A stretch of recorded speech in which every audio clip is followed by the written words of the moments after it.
Daf Yomi, Tractate Bava Batra, or Bava Batra, Daf 19, page 19a, top of the page with the words Lo Mishkachas Le, I Betarfa, Tarpa, Hadar, Pari, etc. The bees will not find it. If it is referring to a leaf, it will grow back.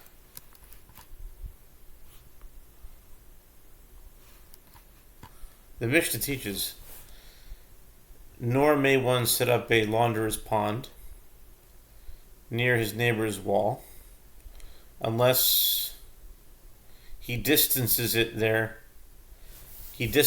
three handbreadths from the wall. Rav Nachman says that Rabba bar Avu says they taught this only with regard to a soaking pond in which soiled clothes are left to soak for several days. But in the case of a washing pond where clothes are actively cleaned, 4 cubits are required. That opinion is also taught in a Braita. A launderer's pond must be kept 4 cubits from one neighbor's wall. But didn't we learn in the Mishnah that one must keep a distance of only 3 handbreadths? Rather, must one not conclude from the Braita that the statement of Rav Nachman is correct? And some raise this as a contradiction and present the Mishnah and Braita as apparently conflicting sources. We learned in the Mishnah that a launderer's pond must be kept 3 handbreadths from his neighbor's property. But isn't it taught in a Braita that 4 cubits are required? Rav Nachman says that Rabba bar Avu says this is not difficult. Here the Mishnah is referring to a soaking pond, which requires 3 handbreadths. There, the Braita is referring to a washing pond, in which case 4 cubits are necessary. Rav Chia, son of Rav Avia, teaches the Mishnah explicitly as reading, unless he distanced 3 handbreadths from the rim of the soaking pond and the wall. The Mishnah teaches that one who digs a pit must distance it 3 handbreadths from another's property and plaster it with lime. A dilemma was raised before the sages. What is the precise wording of the Mishnah? Did we learn add plasters with lime, meaning that the walls must be plastered with lime in addition to distancing the pit 3 handbreadths? Or perhaps we learned, or plastered with lime. In other words, one may plaster the walls with lime instead of digging the pit at a distance of 3 handbreadths. The Gemara answers, it is obvious that we learned and plastered with lime, as if it enters your mind that we learned or plastered with lime, which is the same as what is stated in the clause of the Mishnah discussing olive refuse. If so, let the Tana combine them and teach them together. If the same halacha applied in all circumstances of all the Mishnah's cases could be taught together. The Gemara answers, this is not proof, as perhaps these cases are taught separately because this type of damage is not similar to that type of damage. The first clause of the Mishnah addresses the issue of damage due to moisture, whereas the last clause addresses the issue of damage due to heat.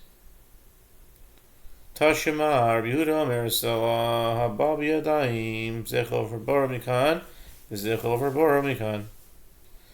The Gemara suggests, come and hear a proof from a bride. Yehuda says, with regard to a rock, it is so soft it crumbles in one's hands.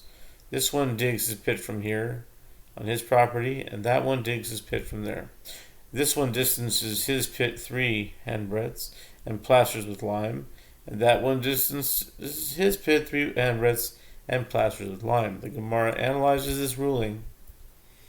The specific reason one must also plaster with lime is that he is using rock that crumbles in one's hands, from which it may be inferred that if it is rock that does not crumble in one's hands, one would not be required to plaster with lime as well.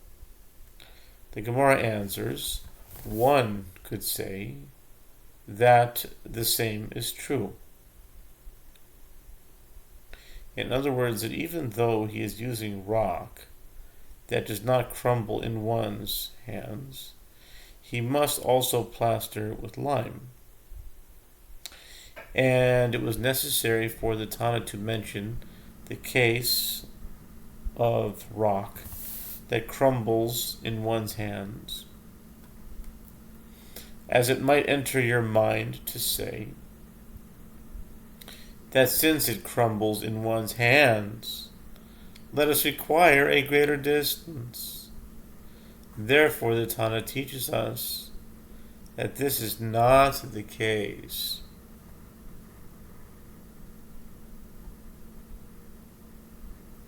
The Mishnah teaches that one must distance the solid residue of produce that has been pressed free of its oil and animal manure and salt and lime and rocks 3 handbreadths from the wall of another, or plaster its receptacle with lime. The Gemara comments, we learned in the Mishnah there.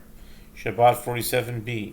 With what substances may one insulate a pot of cooked food on Shabbat Eve, and with what substances may one not insulate it? One may insulate the pot neither with a solid residue of produce that has been pressed free of its oil, nor with manure, nor with salt, nor with lime, nor with sand, whether those materials are moist or whether they are dry. All of these materials spontaneously generate heat when piled up for an extended period of time. Therefore, they add heat to the pot they insulate. The Gemara asks, what is different here? The Mishnah teaches the halacha in the case of rocks, and it does not teach the halacha in the case of sand. And what is different there, that it teaches the halacha in the case of sand, and does not teach the halacha in the case of rocks? Rabbi Yosef says there is a practical reason for this difference. Rocks are not mentioned there because it is not customary for people to insulate food with rocks. Abaya said to him, and is it customary for people to insulate food with wool, fleece, and tabs of purple wool? As it is taught in Batra, one may insulate food with wool, fleece, and with combed wool clumps, which are unwoven, with tabs of purple wool, with swashes of soft material, but one may not move them on Shabbat because they are set aside. Muktzah. Rather, Abaye said that the Tana follows the biblical aphorism in the verse that states its neighbor tells about him. Job 36:33. Finally some scripture. Its neighbor tells about him. I yagid alav ra'o. Its neighbor tells about him. One example is mentioned, and the same applies to the other case. He taught the halacha in the case of rocks here, and the same is true of sand. He taught the halacha in the case of sand there, and the same is true of rocks. Job 36:33. Some living water. Rava said to Abaya, if this is correct, that his neighbor tells about him,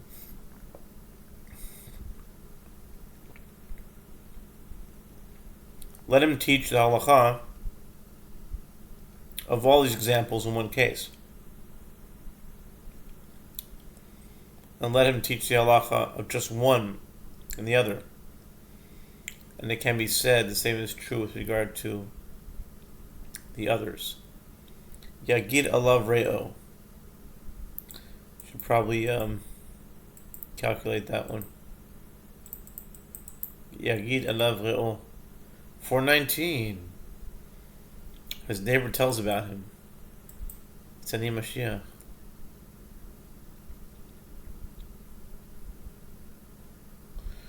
Okay.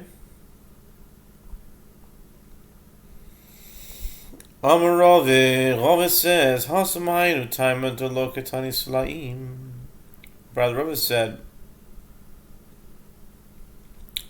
this is the reason that the Tana does not teach the halacha in the case of rocks, because they break, they scratch the pot, and consequently people do not use them for insulating food at all.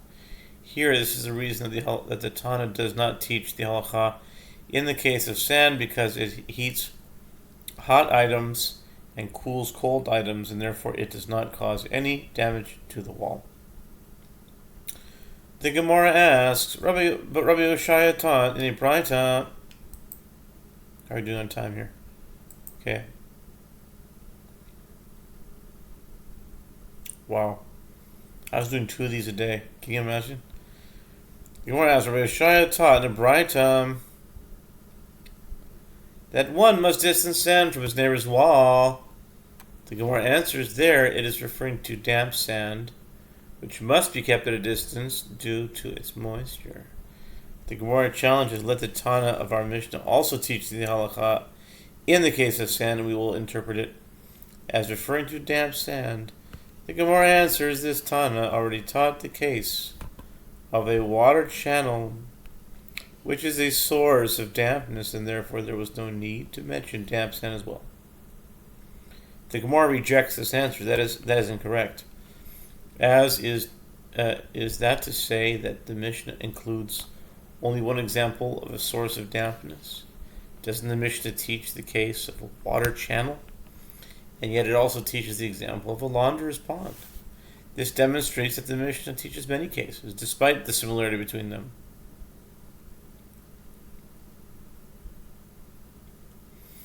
And therefore it should have mentioned the halacha in the case of sand as well.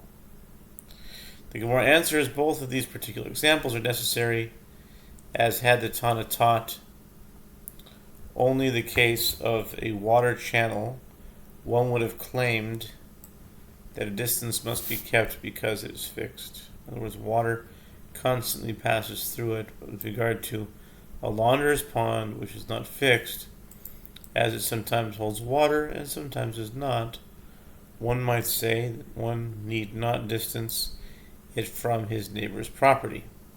And conversely, had the Tana taught only the case of a launderer's pond, one might have said that this must be distanced because its water is fixed and standing in one location, and therefore leaks out. With regard to a water channel, one might say distancing it is not required. Consequently, it is necessary to state both examples. By contrast, including the halacha in the case of sand would not add any novel understanding. The Mishnah teaches one must distance seeds, one may not plant seeds, and one may not operate the plow, and one must eliminate urine 3 handbreadths from the wall of another. The Gemara asks, why is it necessary to mention seeds? Let him derive this requirement to distance the seeds due to the requirement to distance a plow, as in any event the ground must be plowed before it can be sown. The Gemara answers, this is referring to planting with a single hand motion, which is performed without plowing. The Gemara further challenges, The Mishnah teaches that one must distance a plow, but let him derive this requirement to distance a plow due to the requirement to distance the seeds as plowing preparation for planting. The Gemara answers, this is referring to one who plows to prepare the ground for trees. The Gemara challenges, but if so, let him derive this requirement to distance the plow due to the requirement to distance the water. If there are trees, there must be a water channel to irrigate them. And arranging one's field in such a manner should be prohibited for that reason. The Gemara answers the Tana is referring to Eretz Yisrael, concerning which it is written, and drinks water as the rain of heaven comes down. Deuteronomy 11:11.